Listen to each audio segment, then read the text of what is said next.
the past X number of years, K-5 curriculum, to me, has been like a big lazy river. You jump in and wherever the current goes, and a lot of kids have popped their tubes on the way, and have drowned, and they still can't read.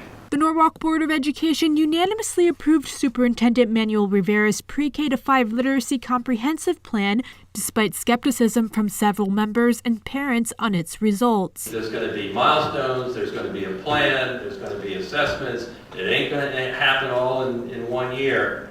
But to change a system like this that has been operating as it has been for the last 10, 15, 20 years is not going to happen overnight. The board also approved the new English language curriculum. Part of the plan offers a pilot program with core knowledge as an optional alternative in 1 or 2 schools. In that process, there will be some students who struggle. We know that, right?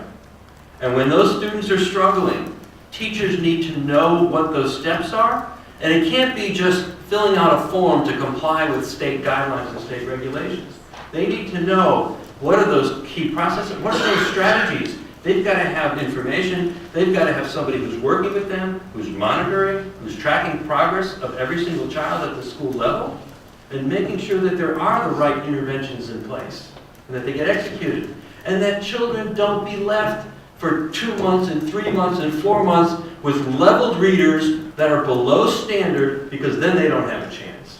Rivera says his goal is that 80% of the students will meet required standards. Chairman Mike Lyons voiced his confidence in Rivera's 6-month working plan. And this is a real opportunity for us to leave the past behind and move forward.